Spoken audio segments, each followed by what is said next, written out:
નમસ્કાર વિદ્યાર્થી મિત્રો, ધોરણ 11 વિષય વાણિજ્ય વ્યવસ્થા, પ્રકરણ 4 માહિતી સંચાર, ઈ-કોમર્સ અને આઉટસોર્સિંગ. એમાં આપણે ચોપડીમાં પેજ નંબર 38 પર ઈ-કોમર્સનું કાર્યક્ષેત્ર એ પોઈન્ટ પર આપણે અભ્યાસ કરવાનો છે, રાઈટ? તો જોઈશું આપણે ઈ-કોમર્સમાં એના કાર્યક્ષેત્રની અંદર ઈ-કોમર્સમાં સમાવિષ્ટ પક્ષ અને તેમાં પૂરી પાડવામાં આવતી પ્રવૃત્તિઓ તથા સેવાઓના આધારે ઈ-કોમર્સ સેવાઓનું કાર્યક્ષેત્ર નીચે પ્રમાણે છે, રાઈટ? ઈ-કોમર્સની અંદર જે પક્ષ એટલે શું? દાખલા તરીકે વ્યવહાર માટે બે પક્ષ જોઈએ, એક લેનાર અને બીજો આપનાર, રાઈટ? તો આ બે પક્ષ થાય. દાખલા તરીકે સેવા આપનાર વ્યક્તિ, બરાબર છે, અને સેવા લેનાર વ્યક્તિ, તો આ બે શું થાય? પક્ષ થાય. તો આ બે વચ્ચે જે કંઈ પ્રવૃત્તિઓ કરવામાં આવે છે ઈ-કોમર્સ અંદર, બરાબર છે, એને એના કાર્યક્ષેત્ર તરીકે ઓળખવામાં આવે છે. તો એવા કાર્યક્ષેત્રમાં તમે જોઈ શકો છો 4 પોઈન્ટ છે: ધંધાથી ગ્રાહક, ધંધાથી ધંધો, ગ્રાહકથી ગ્રાહક અને ગ્રાહકથી ધંધો. જેમાં તમે જોઈ શકો છો B2C, B2B, C2C અને C2B. આ 4 પ્રકાર એના કાર્યક્ષેત્રના મુદ્દાઓ આગળ જોવા મળે છે. તો પહેલો પોઈન્ટ આપણે સમજીએ, ધંધાથી ગ્રાહક. તો ધંધાને શું કહેવાય ઇંગ્લિશમાં? બિઝનેસ. અને ગ્રાહકને ઇંગ્લિશમાં શું કહેવાય? કસ્ટમર. તો શું બોલાય? બિઝનેસ ટુ કસ્ટમર, એટલે B2C, રાઈટ? ચાલો, હવે આખા આ જે પોઈન્ટ છે કાર્યક્ષેત્રના, એની અંદર આ બે જ પક્ષકારો વિશે આપણે અભ્યાસ કરવાનો છે, એટલે ધ્યાન રાખજો. આમાં એક છેડે વેપાર, બિઝનેસ કરનાર વ્યક્તિ કોણ હોય? વેપાર, ઉત્પાદક, રાઈટ? અને બીજા છેડે કોણ હોય છે? ગ્રાહક. બીજા છેડે કોણ હોય છે? ગ્રાહક. તો થઈ ગયા બે પક્ષકાર, વેપારીથી ગ્રાહક, રાઈટ? હવે ધ્યાન રાખજો, ઇન્ટરનેટ દ્વારા વેબસાઇટના ઉપયોગથી જે વેપારી ગ્રાહકોને તેમના ઉત્પાદનો કે સેવાઓનું વેચાણ કરે છે, જેનો આપણે લાભ લઈએ છીએ, બરાબર છે. આપણે કોઈ પણ વસ્તુ ઇન્ટરનેટના માધ્યમથી જોવી હોય તો આપણે નેટનો ઉપયોગ કરી અને એની વેબસાઇટ ઉપરથી એ વસ્તુ વિશેની સમગ્ર જાણકારી મેળવી શકીએ છીએ. બોલો, બરાબર છે? કઈ જગ્યાએ ઉત્પાદન થાય છે, કઈ જગ્યાએ સ્ટોર છે, એનું એડ્રેસ શું છે, એનું મોબાઈલ નંબર શું છે, એ વસ્તુ વિશેની જાણકારી પણ આપણે ઇન્ટરનેટની ઉપર સારી રીતના મેળવી શકીએ છીએ. એની વેરાયટી કેટલી છે, એનો કલર કેવો છે, કઈ કંપનીનું ઉત્પાદન છે, આ બધી જાણકારી ઇન્ટરનેટ ઉપર વસ્તુની મૂકેલી હોય છે, જેને આપણે ઓનલાઈન શોપિંગ તરીકે ઓળખીએ છીએ, બરાબર ને? એટલે વેપારી ગ્રાહકોને તેમના ઉત્પાદન કે સેવાઓનું આ રીતના વેબસાઇટના માધ્યમથી, ઇન્ટરનેટના માધ્યમથી વેચાણ કરે છે, તેનો આ પ્રકારમાં સમાવેશ થાય છે. ગ્રાહકો કોઈ પણ સ્થળેથી કોઈ પણ સમય પસંદગીની વસ્તુઓ ખરીદવા માટેનો શું આપે છે? ઓર્ડર આપે છે, બરાબર? એને જ કહીએ છીએ આપણે ઓનલાઈન શોપિંગ, બરાબર ને? તમે બધા ઉપયોગ કરતા હશો, બરાબર? કમસે કમ જોતા તો હશો જ. ચાલો આગળ, ગ્રાહક, બરાબર છે, કોઈ પણ સ્થળેથી કોઈ પણ સમયે પસંદગીની વસ્તુઓ ખરીદવા માટેનો ઓર્ડર આપી શકે છે. વેચનાર પોતાની વસ્તુનું કોઈ પણ મધ્યસ્થી વગર એને પોતાના સ્ટોર ખોલવા પડતા નથી, મધ્યસ્થીની જરૂર પડતી નથી, સીધું જ કોને વેચાણ કરે છે? ગ્રાહક, બરાબર? એટલે ખરીદનાર એક સ્વતંત્ર ગ્રાહક છે. ખરીદનાર કેવો છે? સ્વતંત્ર ગ્રાહક. સ્વતંત્ર ગ્રાહક એટલે દુનિયાના કોઈ પણ ખૂણાની અંદર આવેલો વ્યક્તિ એ ગ્રાહક બની શકે છે, બરાબર ને? એટલે સ્વતંત્ર છે. સ્વતંત્રનો અર્થ બીજો એવો પણ થાય કે કોઈ પણ કંપનીની વસ્તુ અને કોઈ પણ વસ્તુ, બરાબર, એ પસંદ કરી શકે છે, એને પૂરતી તક મળે છે. તમે ઘણીવાર જોજો, ઘણી બધી એડવર્ટાઇઝો આપે છે કે જેમાં હોય છે એડવર્ટાઇઝમેન્ટ કે ભાઈ તમે ઓનલાઈન શોપિંગ કરો છો તો એ ઓનલાઈન એ વસ્તુની કિંમતથી માંડીને, એના મેન્યુફેક્ચરિંગ ડેટથી માંડીને, એમાં શું આવે છે, કયા ફંક્શન છે, મોબાઈલ છે તો મોબાઈલના કેટલા કલર, દાખલા તરીકે તમે દુકાનમાં લેવા માટે જાઓ તો દુકાનવાળા પાસે જે હશે એ તમને બતાવશે, એની પાસે નહીં હોય તો તમને નહીં બતાવે. પણ ઓનલાઈન શોપિંગનો ફાયદો શું છે કે જેટલી પણ એ કંપનીમાં વેરાયટીઝ હશે એ બધી જ તમને જોવા મળશે. એટલે ગ્રાહક કેવો છે? સ્વતંત્ર. એને મર્યાદિત વસ્તુઓ જોવા મળતી નથી. એને જે જોઈએ જોઈ શકે છે. ખબર પડી? આ એનો ફાયદો છે. એટલે ઓનલાઈન ખરીદી આ વેપારનું ઉત્તમ ઉદાહરણ છે. આ પ્રક્રિયામાં ખરીદ વેચાણ ઝડપથી અને સરળતાથી થતું હોવાથી તે ખૂબ જ કેવી છે? પ્રચલિત છે. આજે તો લગભગ મોટાભાગની વસ્તુઓ એ ઓનલાઈન શોપિંગ દ્વારા લોકો ખરીદે છે. બરાબર? વસ્તુના છૂટક વેચાણ ઉપરાંત B2C એટલે બિઝનેસ ટુ કસ્ટમરમાં ઓનલાઈન બેન્કિંગ, પરિવહન સુવિધાઓ જેવી અનેક સેવાઓનો શું થાય છે? એમાં સમાવેશ થાય છે. બરાબર ને? અહીંયા બેઠા બેઠા દુનિયાના કોઈ પણ ખૂણાની અંદર ઉત્પાદિત થતી વસ્તુને આપણે જોઈ શકીએ અને એને પરચેસ પણ કરી શકીએ છીએ. તો આ મોટો ફાયદો છે B2C, રાઈટ?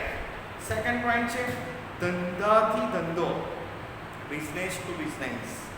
આ પ્રકારમાં સામેલ બંને પક્ષો કોણ હોય છે? ધંધાદારી એકમ. બરાબર? વ્યવસાયિક વ્યક્તિઓ એટલે કે ગ્રાહક નહીં, બંને કોણ? બિઝનેસ કરવામાં. બરાબર ને? ઘણીવાર એવું થાય કે એક મોટું ઉત્પાદન કરતી કંપની છે, બરાબર? એ એના વસ્તુનું ઉત્પાદન કરે છે અને એના સ્ટોર બધી જગ્યાએ નાખી શકતી નથી. તો એ શું કરે? એને લગતી કેટલીક પેટા શાખાઓ અલગ અલગ જગ્યાએ સ્થાપે અને એ પેટા શાખાઓ એ પણ શું કરે? પેલી વસ્તુઓનો જે ઉત્પાદન થયેલી હોય વસ્તુનો ધંધો. બરાબર? જેમ કે બાટાના શોરૂમ તમે જોતા હશો, પૂજાના શોરૂમ જોતા હશો, તો એ કંપનીના પોતાના શોરૂમ છે. રાઈટ? ચાલો ધ્યાન આપજો. બરાબર? શું કહે છે? આ પ્રકારની વ્યવસ્થામાં આ પ્રકારમાં સામે બંને પક્ષકારો ધંધાદારી એકમ કે વ્યવસાયી હોય છે. આજના સ્પર્ધાત્મક યુગમાં ધંધાદારી એકમોએ એકબીજા ઉપર અવલંબિત રહેવું પડે છે. આ B2B વેપાર આ અવલંબનને સરળ અને કેવું બનાવે છે? વધારે અસરકારક. બરાબર? કેવી રીતના? તો કે પોતે પુરવઠાકાર, વિતરક કે અન્ય મધ્યસ્થીઓ સાથે સંબંધની સ્થાપના કરે છે. સંબંધ એટલે ઇન્ટરનેટ વાળો સંબંધ. સંબંધ એટલે ઇન્ટરનેટ. તમે ફેસબુક પર અકાઉન્ટ બનાવો છો, બરાબર ને? ફ્રેન્ડ રિક્વેસ્ટ ને એવું બધું આવે છે. તો એ પ્રકારના સંબંધો કેવા થયા? રોજ હાય હેલોના મેસેજ મૂકો છો, તો એ સંબંધો કેવા થયા? સંબંધ. ઓનલી ફોર વોટ્સઅપ પૂરતા સંબંધો. ત્યાં આપણે એના ઘરે જઈએ છીએ ના, બરાબર ને? બરાબર? કોઈને જય શ્રી કૃષ્ણ કહેવા છે તો પેલું પગે લાગવા વાળું જે છે એ તમે મોકલી આપો છો. હેપી બર્થડે છે તો કેક મોકલી આપો છો. તો તમે જાતે આપવા ગયા તો એ બધા સંબંધો કેવા થયા? સંબંધ. એટલે એમની ધંધાદારી વ્યક્તિ બીજા ધંધાદારી વ્યક્તિ સાથે ઇલેક્ટ્રોનિક સંબંધ જાળવતો હોય છે, જાતે જતો નથી. એની બધી વસ્તુ બને એ કોના ઉપર જોઈ શકે? ઇન્ટરનેટ. રાઈટ? ચાલો ધ્યાન આપજો. એટલે અહીં આગળ સામેલ થયેલા વ્યવસાયીઓ વચ્ચે વધુ પારદર્શકતાને કારણે વધુ કાર્યક્ષમતા પ્રાપ્ત કરી શકાય છે અને B2Bની મદદથી વેપારીઓની સામાન્ય વ્યવસાયિક પ્રવૃત્તિઓ જેવી કે પુરવઠાનું વ્યવસ્થાપન, માલના જથ્થાની યાદીનું વ્યવસ્થાપન, ચૂકવણીનું વ્યવસ્થાપન વગેરેની કાર્યક્ષમતામાં શું થાય છે? વધારો થાય છે. જ્યારે એક વેપારી બીજા વેપારી સાથે સંકળાયેલો હોય ત્યારે કેટલું ઉત્પાદન કરવું એ એક વેપારીને ખબર પડે છે કે સામેવાળો જે વેપારી છે એ મારી પાસેથી આટલી વસ્તુ ખરીદવા માંગે છે, તો મારે આટલી વસ્તુનું ઉત્પાદન કરવું પડશે. સમજ પડી? ઉત્પાદક છે, મેં તમને કહ્યું એ પ્રમાણે કે ઉત્પાદક શું કરે છે? બીજા ઉત્પાદક સાથે સંકળાયેલો છે. તો બીજો ઉત્પાદક આપણી જ વસ્તુનું વેચાણ કરે છે કે જેનું આપણે શું કરીએ છીએ? ઉત્પાદન. એટલે એ આપણી પર ઓર્ડર મૂકે તો આપણને ખ્યાલ આવે કે ભાઈ આટલી વસ્તુનું આપણે ઉત્પાદન કરવું પડશે, કારણ કે એ વસ્તુની બજારમાં શું છે? માંગ છે. દાખલા તરીકે એક સિમ્પલ ઉદાહરણ કે ભાઈ આપણી ત્યાંની ડિમાન્ડ છે. આ ડિમાન્ડ શું કરે છે? વસ્તુઓનું વેચાણ કરે. તો એ પણ બિઝનેસ કરે છે અને એ જે વસ્તુઓનું વેચાણ કરે છે એ કંપની પણ બિઝનેસ કરે છે. તો આ બંને વચ્ચેના સંબંધો કેવા કહેવાય? B2B. કેવા સંબંધો કહેવાય? એટલે અહીંયા જો જથ્થો ખલાસ થશે તો એ ઓર્ડર કોને આપી દેશે? જે ઉત્પાદકો હશે, કંપની હશે એની. તો આ બે વચ્ચેના સંબંધોને B2B વાળા સંબંધો તરીકે ઓળખવામાં આવે છે, રાઈટ. ત્રીજો પોઈન્ટ છે ગ્રાહકથી ગ્રાહક, કસ્ટમર ટુ કસ્ટમર. એક કસ્ટમર બીજા કસ્ટમરને બરાબર ઈ સંપર્ક સાથે, ઈ કોમર્સ સાથે જોડાયેલા. તો કેવી રીતના? તો કે આ પ્રકારની વ્યવસ્થામાં ગ્રાહકથી ગ્રાહકના વેપારની પ્રવૃત્તિઓ જોડાયેલી છે. વેબસાઇટ પર ઇન્ટરનેટનો ઉપયોગ કરતા વેચનાર કે ખરીદનાર બંને ગ્રાહક બને છે. આ બંને શું બને છે? ગ્રાહક. એક પક્ષકાર વેચનાર અને બીજો પક્ષકાર ખરીદનાર. દાખલા તરીકે 24cars.com તમે જોયું હશે. શું કરે ત્યાં આગળ? વેચનાર એ પણ ગ્રાહક, કારણ કે એને કાર વેચવી છે, અને સામે પક્ષવાળો ખરીદનાર એ પણ ગ્રાહક, કારણ કે એને કાર લેવી છે. ખબર છે ને એવું કે નહીં ખબર? ટ્રુ વેલ્યુ તમે નામ સાંભળ્યું હશે. તો એ કયા પ્રકારની કારનું વેચાણ કરે છે? Second hand. જેને વેચવી છે એ પણ ગ્રાહક અને જે ખરીદવી છે એ પણ. બંને એકબીજાના સંપર્કમાં કેવી રીતના આવે? ઓનલાઈન. બરાબર. કઈ વેબસાઇટ છે? કોઈ કહેશે મને? હવે એક વેબસાઇટ છે, મેં એક તો કીધી તમને 24cars.com, બીજી OLX છે ને, પછી બીજી 99 acres. Very good. આ બધી વેબસાઇટો છે જેના ઉપર આવી વસ્તુ તો તે ગ્રાહક ટુ બોલો હવે ખબર પડી કે ના પડે? રાઈટ. ચલો ધ્યાન આપજો. એટલે આ પ્રકારની વ્યવસ્થામાં ગ્રાહકથી ગ્રાહકની વેપારની પ્રવૃત્તિઓ જોડાયેલી હોય છે. વેબસાઇટ ઉપર ઇન્ટરનેટનો ઉપયોગ કરતા વેચનાર કે ખરીદનાર બંને ગ્રાહક બને છે, કોઈ પણ મધ્યસ્થી વિના. વચ્ચે કોઈ મધ્યસ્થી હોતો ગ્રાહકોને ખરીદ વેચાણ ઓનલાઈનની સુવિધા પ્રાપ્ત થાય છે. આ પ્રકારનું ઉત્તમ ઉદાહરણ હરાજીની સાઇટ ઈ-એક્શન. જો એક સાઇટ લખેલી છે બરાબર. જો ગ્રાહકે કોઈ વસ્તુ વેચવી હોય તો વસ્તુ હરાજીની સાઇટ ઉપર યાદી સ્વરૂપે મૂકી દેવામાં. OLX નું સૌથી મોટું નેટવર્ક છે બરાબર. અને અન્ય વ્યક્તિઓ તેની બોલી લગાવે છે. કિંમત લખેલી હોય બરાબર, એ શરૂઆત થાય ત્યારથી પછી જે વધારે કિંમત ચૂકવે એને એ આપી દેવામાં. એને હરાજી કહેવાય. ઊંચી કિંમત આપનાર વસ્તુ ખરીદી કરે છે. આ ઉપરાંત જો આવ્યું ને આગળ OLX.com, Quikr.com બરાબર ને, એમાં વેચનાર ગ્રાહક પોતાની વસ્તુની માહિતી અને વેચાણ કિંમત જાહેર કરે છે.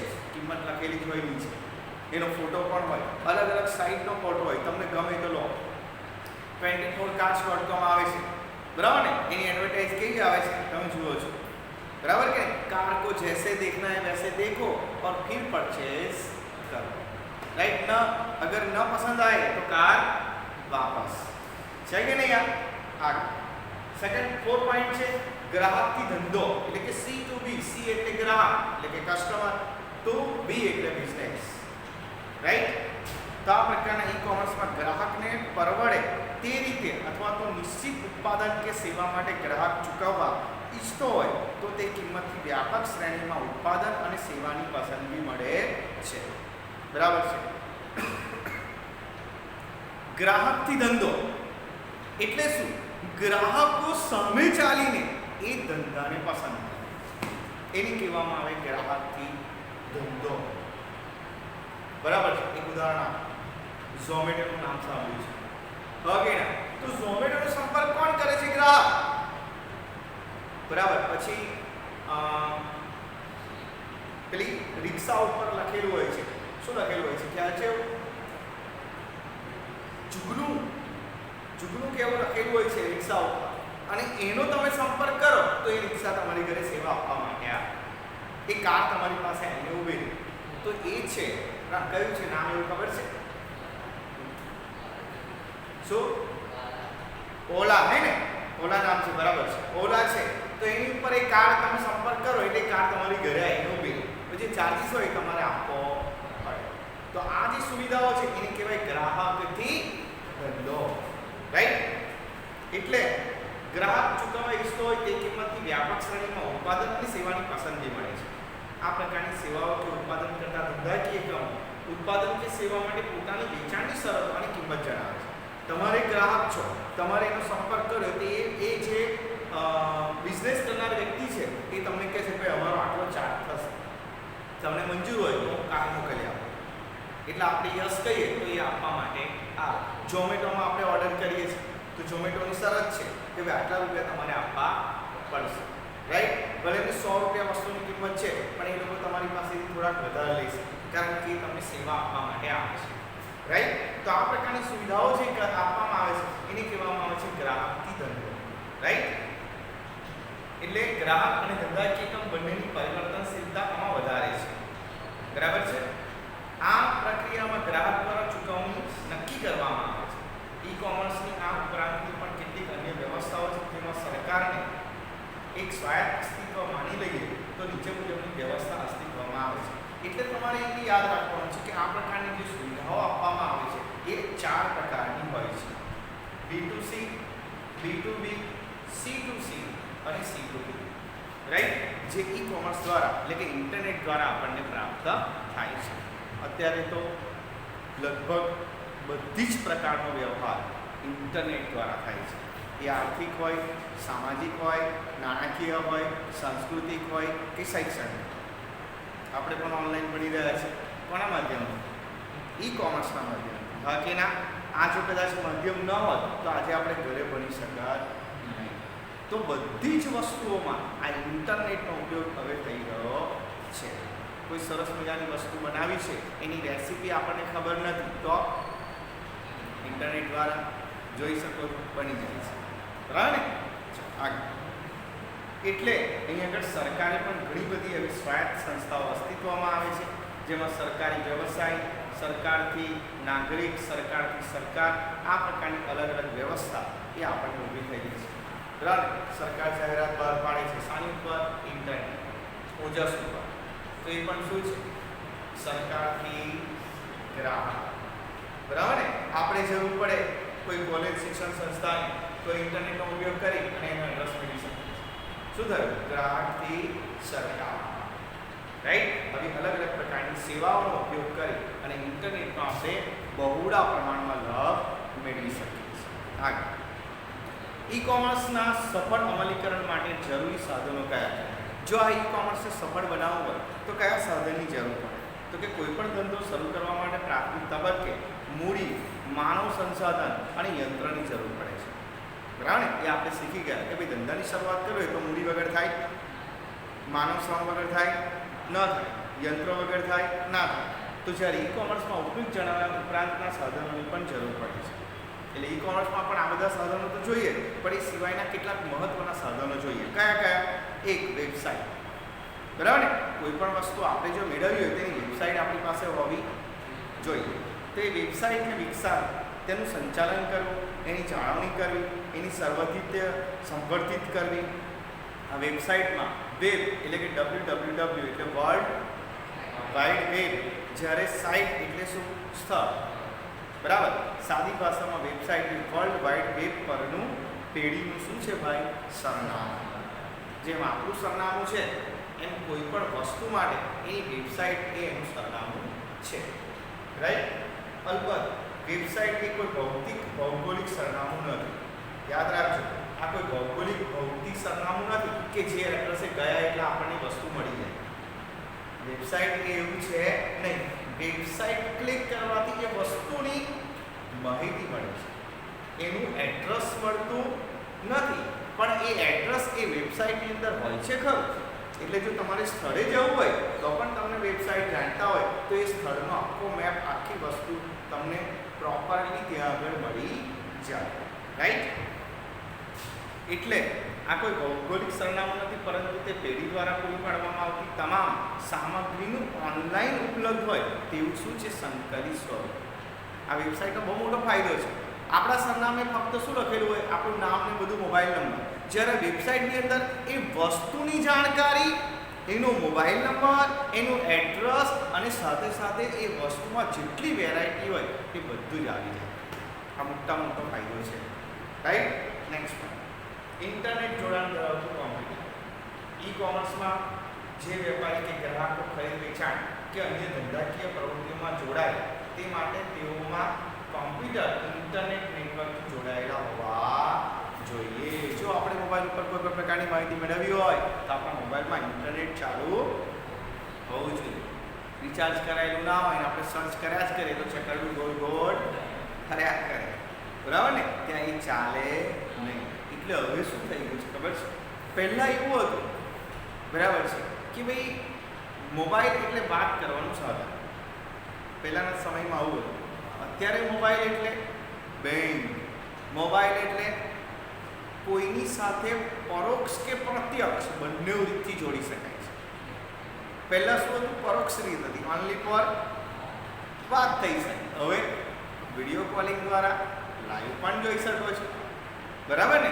આ એક પ્રત્યક્ષ, આ એક એવું કહેવાય ને કે આપણા જીવનમાં એક અવિભાજ્ય સાધન થઈ ગયું છે મોબાઈલ, રાઈટ. અને કેટલાક લોકો, તમને કદાચ ખબર નહીં હોય, કરોડો રૂપિયા આ મોબાઈલ દ્વારા કમાય છે. યુટ્યુબ પર પોતાની શું બનાવે? ચેનલ. અને એ ચેનલ હજારો લોકો જુએ છે અને એમાંથી ઘણું બધું શીખે છે અને એના દ્વારા એ લોકો શું કરે છે? કમાણી કરે છે, બરાબર. એટલે આ કમાણીનું પણ હવે સાધન બની ગયું છે. નેક્સ્ટ પોઈન્ટ, ક્રેડિટ કાર્ડ કે ડેબિટ કાર્ડ. ઈ કોમર્સમાં ખરીદ વેચાણ કરતા વેપારીઓ એકબીજાથી પરિચિત હોતા નથી, બરાબર ને. બે વચ્ચે સંબંધ હોય છે પણ કેવો? ખાલી કામ પૂરતો, ઇન્ટરનેટ પૂરતો, બરાબર છે. આથી બંને વચ્ચેની નાણાકીય લેવડ દેવડના શું ઊભા થાય? પ્રશ્નો. ઉત્પાદક ક્યાંય હોય અને ગ્રાહકે ક્યાં હોય? તો આ બંને એકબીજાના સંપર્કમાં હોય છે ખરા, પણ કેવી રીતના? ઇન્ટરનેટના માધ્યમથી. પ્રત્યક્ષ સંપર્ક હોતો નથી. એટલે પેલાને વસ્તુ જોઈએ છે ને અને ચૂકવણી કરવી છે, તો બે વચ્ચે પ્રશ્ન ઊભો થયો કે નહીં? તો હવે શું કરવું પડે એની માટે? તો કે ખરીદ કરનાર ખરીદી પહેલાં નાણાં આપતા જોખમ અનુભવે છે. જો આપી દઈએ પૈસા, એના ખાતામાં મોકલી આપે અને આપણને વસ્તુ ના મળે તો ઓનલાઈન શોપિંગમાં હોય છે ને એવું, ત્યાં લખેલું હોય છે, શું હોય છે? Cash on delivery. એટલે શું? કેશ ઓન ડિલિવરી એટલે વસ્તુ આવે ત્યારે પૈસા, પછી ના ગમે તો રિટર્ન કરી શકો છો. ફ્લિપકાર્ટ, પેલું શું છે, નાપતોલ, પછી એમેઝોન, પછી હવે ઘણી બધી અઢળક વેબસાઇટ હોય છે, તમને ખબર છે, બરાબર. તો આ બધાની ઉપર ઓનલાઈન તો વસ્તુ આવે આપણા ઘરે, આપણે જોઈએ, એને ચેક કરીએ અને પછી આપણે એને પેમેન્ટ કરીએ. આ ફાયદો છે, બરાબર. એટલે આ સમસ્યામાં ક્રેડિટ કાર્ડ, ડેબિટ કાર્ડ એ દૂર કરે છે. આ કાર્ડ દ્વારા ચૂકવણી એવી રીતે થાય છે કે ચૂકવણીના આદેશ પછી 7 દિવસ સુધીમાં ચૂકવણી અટકાવી પણ શકાય. તો તમને એવું લાગે કે આ વસ્તુ બરાબર છે નહીં, તો ભાઈ લઈ જા તારી પાછી વસ્તુ, મારા પૈસા અટકાવી દો, આપો જ નહીં, સ્ટોપ પેમેન્ટ કરી દો, એટલે પૂરું. આમ આ કાર્ડ પણ ઈ કોમર્સના વ્યવહારોમાં શું ધરાવે છે? અગત્યનું સ્થાન ધરાવે છે. ખ્યાલ આવી ગયો, બરાબર. તો આ પ્રમાણે, બરાબર, એનું કાર્યક્ષેત્ર એ તમને જોવા મળે છે. ક્લિયર?